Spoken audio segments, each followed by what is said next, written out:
Muy buenas, hoy hablaremos sobre el problema sobre el origen y validación en los enunciados de la ciencia, inductivismo y falsacionismo. El grupo está conformado por Eduardo Marrugo y Pablo Sánchez.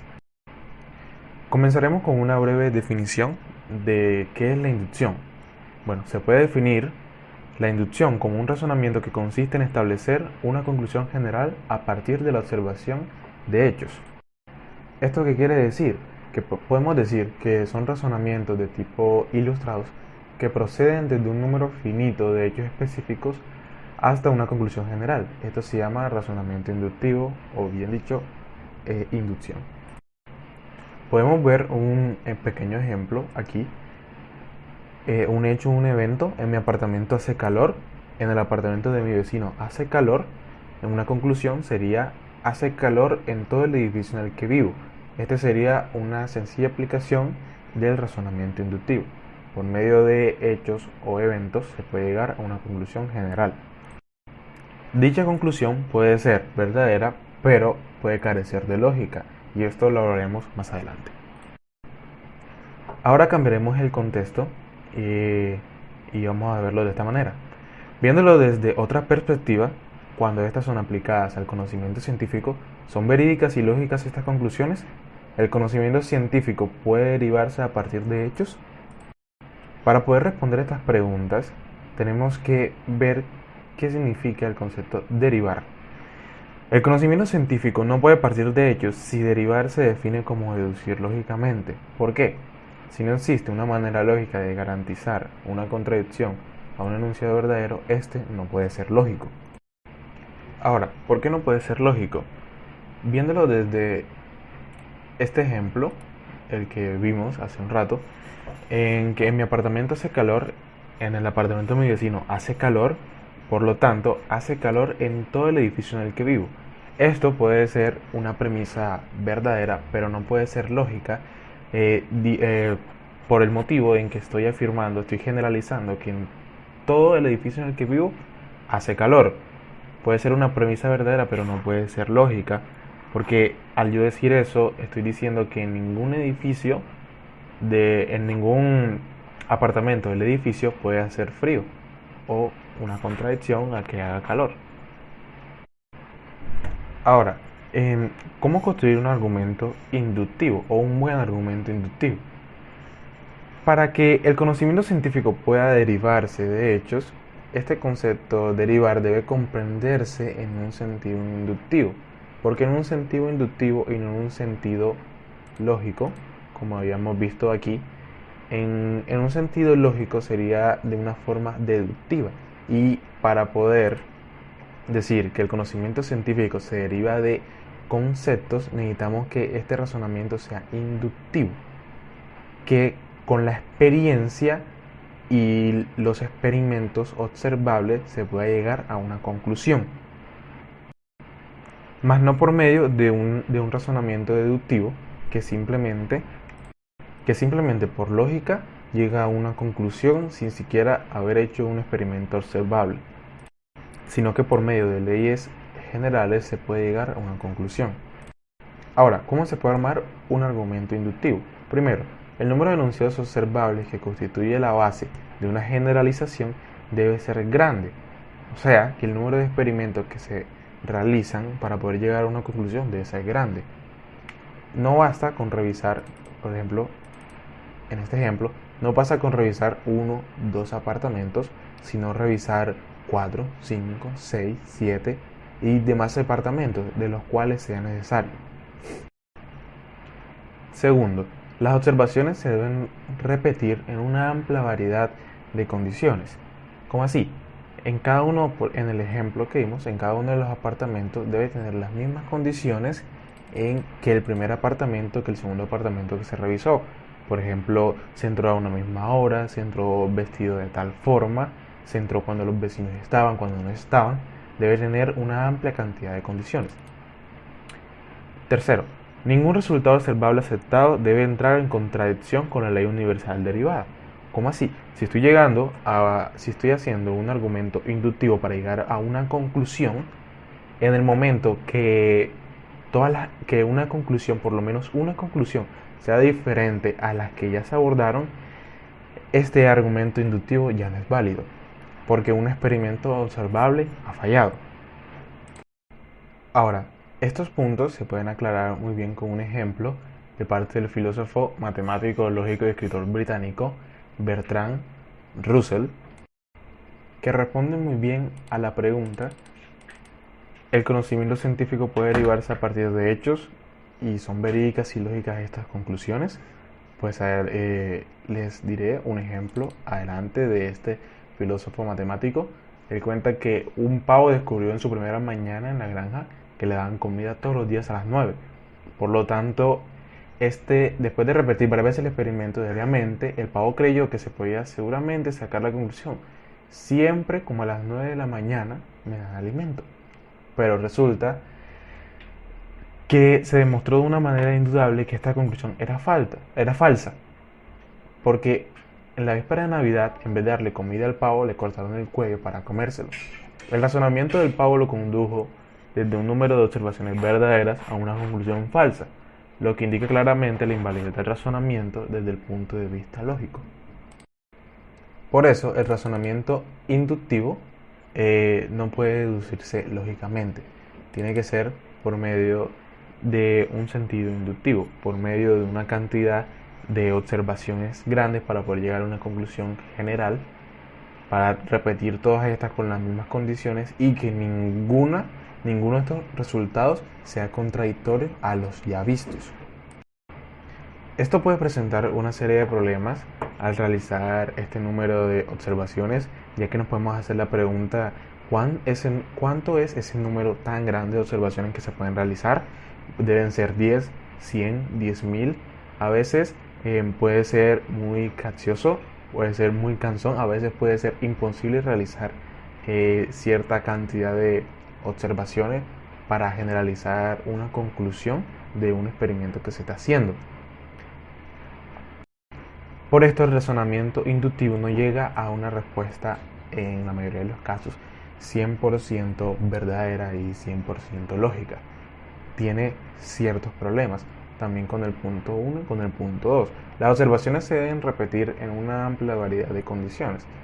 A ver, las condiciones también pueden ser varias, así como mencionamos en el ejemplo anterior. Si entro en un apartamento, ¿será que puedo entrar al mediodía, en la noche, en la mañana, a ver si hace calor? Las condiciones pueden variar y pueden ser más grandes que el número de observaciones que se pueden realizar. Asimismo, el tercer punto también tiene un problema.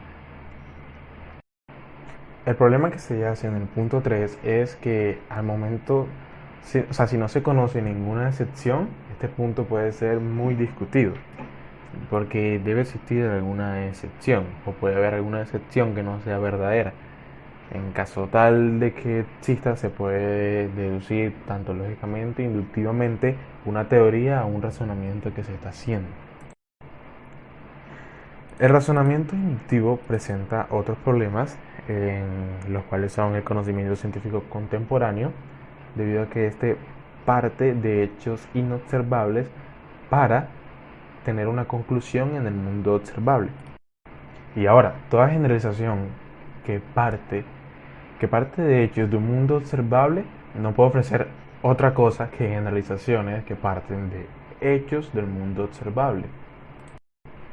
Por lo tanto, eso refuta algunas teorías que se hacen por medios inobservables que realizan conclusiones para el mundo observable, como lo es, como ya mencionamos, el conocimiento científico contemporáneo, cuando estudiaban los protones, los electrones, las moléculas de ADN, etc.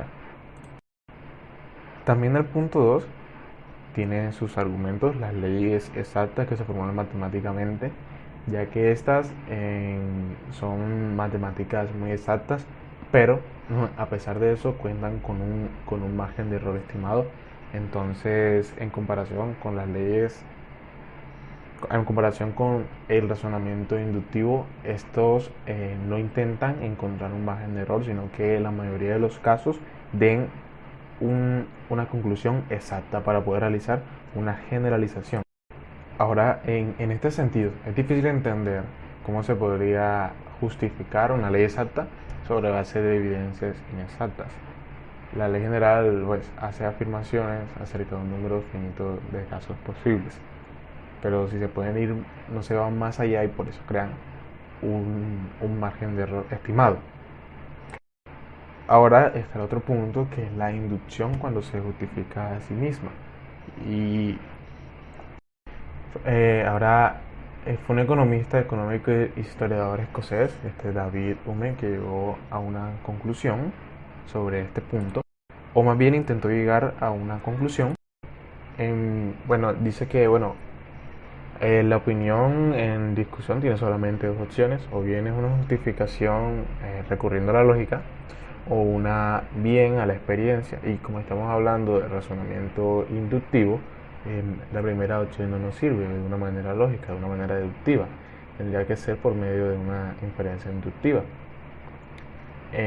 ¿Cómo así? Que por medio de casos observables se pueda ver que la inducción se puede justificar a sí misma.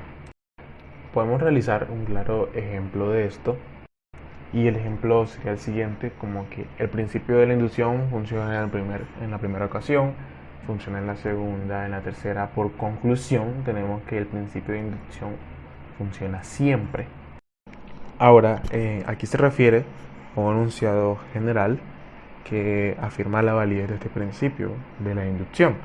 Por lo tanto, la argumentación inductiva, el intento de justificar la inducción apela a la experiencia y a los experimentos observables que se dan por medio de este razonamiento, y se puede llegar casi a una verdad absoluta sobre la inducción cuando se justifica a sí misma.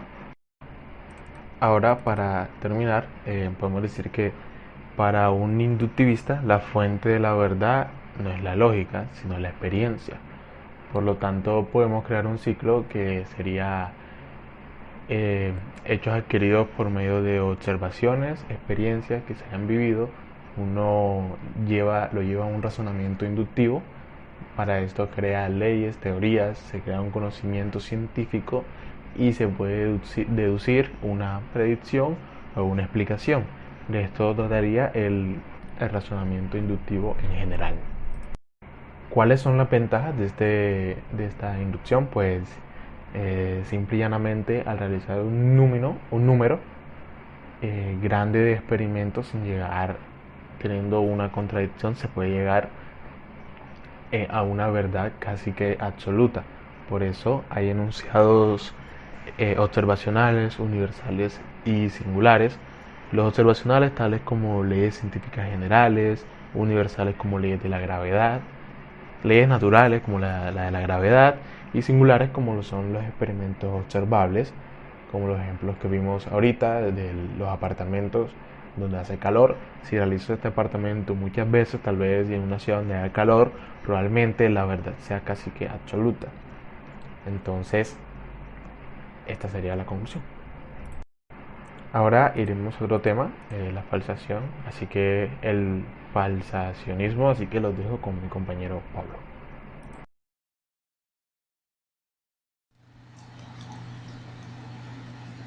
El falsacionismo.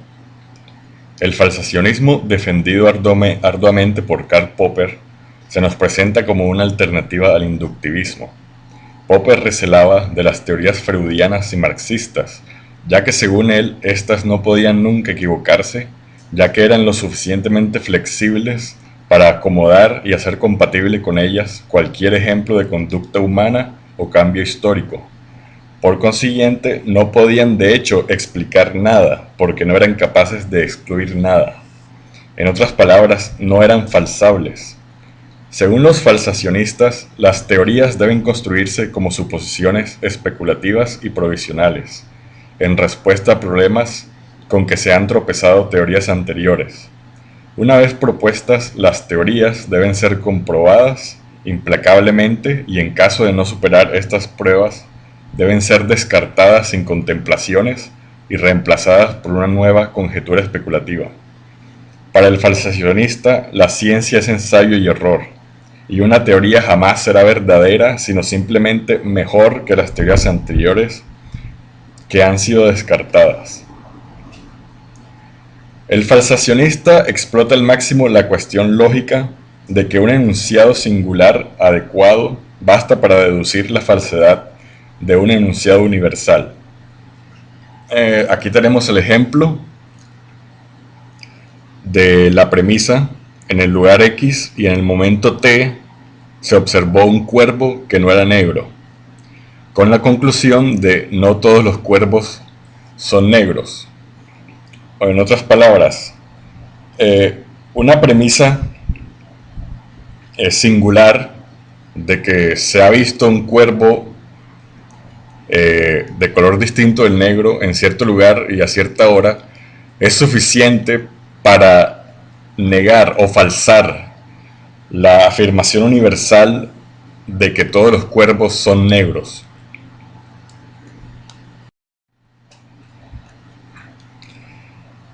El falsacionismo como criterio de teorías.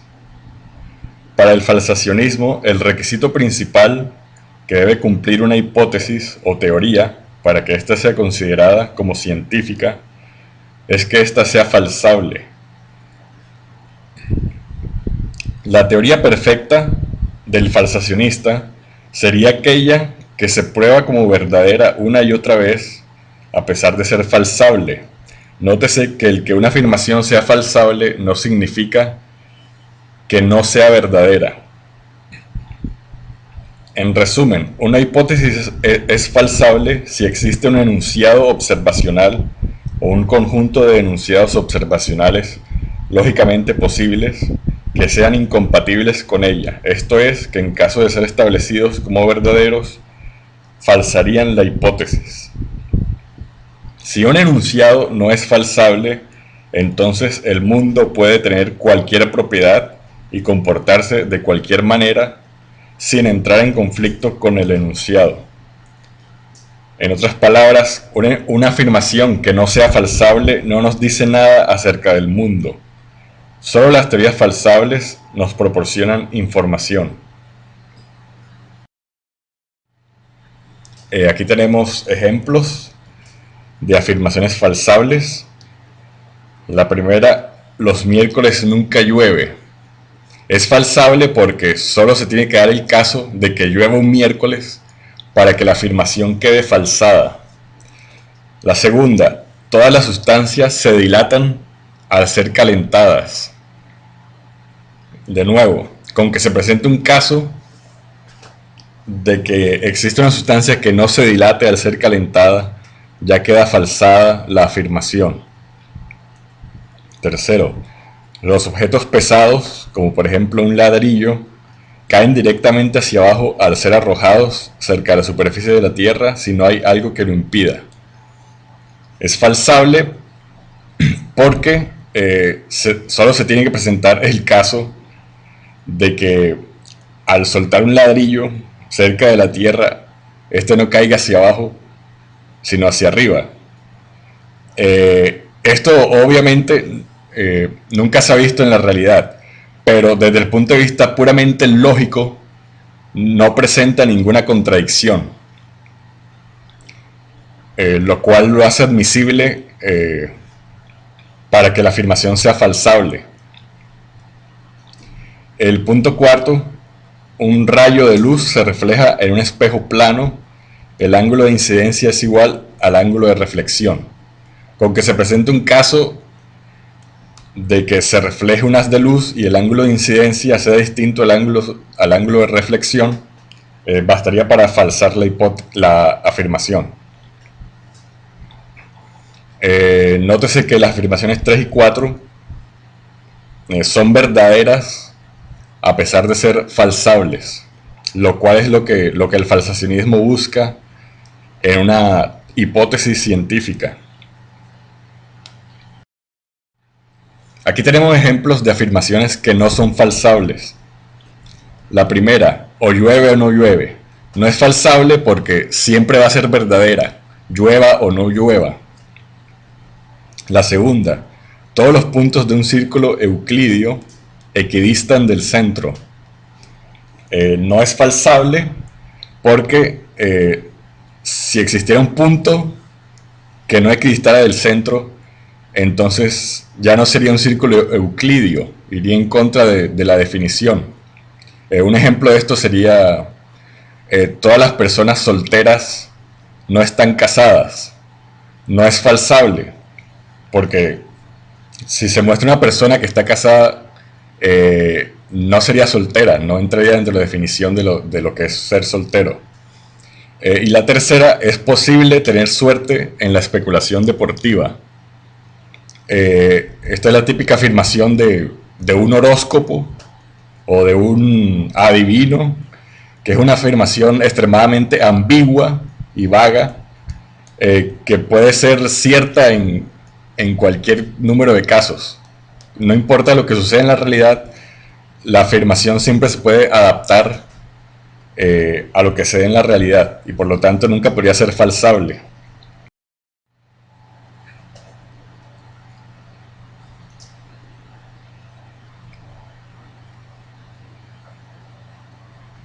Okay. El grado de falsabilidad, claridad y precisión.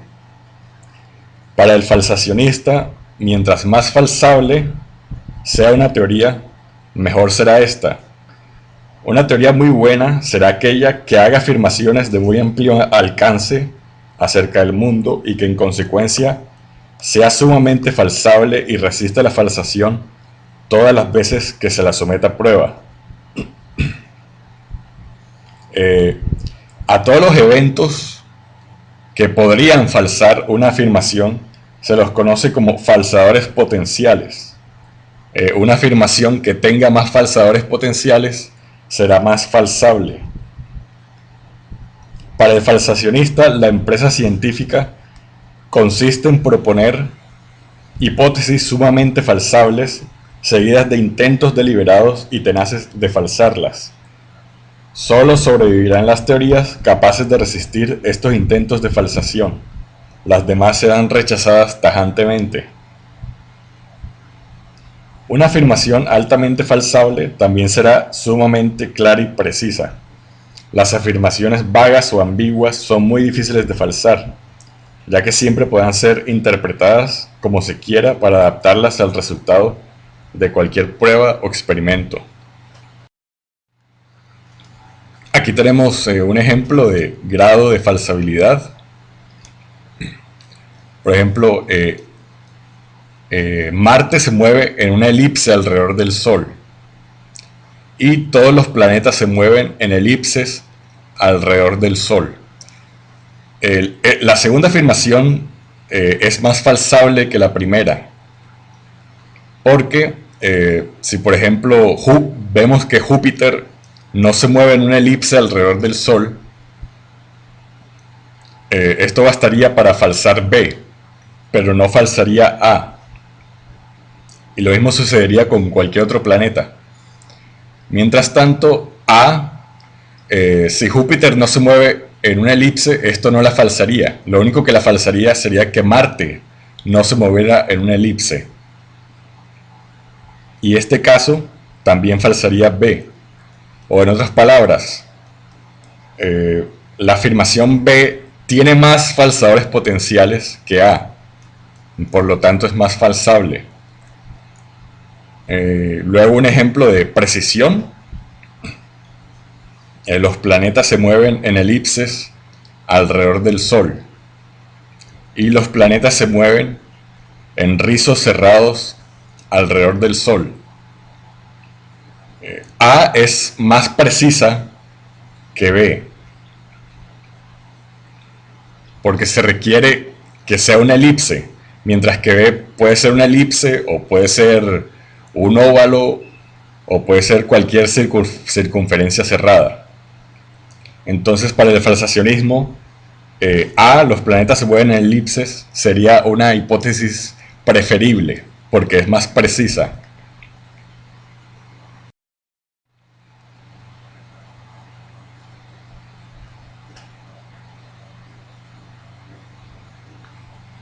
El proceso científico según el falsacionismo. El proceso científico se resumiría de la siguiente manera para un falsacionista. Primero, se comenzaría con un problema. problema que surge a la luz de una teoría ya preexistente. Segundo, se formula una hipótesis falsable como posible solución. Mientras más audaz la hipótesis, mejor. Tercero, se somete esta hipótesis a pruebas rigurosas. Muchas hipótesis serán rechazadas rápidamente, pero habrá otras que tendrán más éxito, o sea, resistirán los intentos de falsarla. Estas últimas se someterán a pruebas cada vez más rigurosas. Cuando finalmente se logra falsar una de estas hipótesis, que hasta el momento han resultado exitosas, surge un nuevo problema, alejado del problema original resuelto. Y finalmente el proceso se repite. O sea, en el falsacionismo, los nuevos problemas surgen cuando se logra falsar una hipótesis o teoría que hasta el momento había resultado exitosa. En el falsacionismo nunca se podrá decir que una teoría es verdadera. Solo se puede decir que una teoría es superior a sus predecesoras, en el sentido de que ha resistido pruebas que falsaron a todas las anteriores. Un ejemplo de progreso científico desde el punto de vista falsacionista sería, por ejemplo, se empezaría con el problema cómo los murciélagos pueden volar en la oscuridad a pesar de tener ojos pequeños y débiles. Esto sería una falsación de la afirmación de que todos los animales necesitan ver con los ojos. A continuación,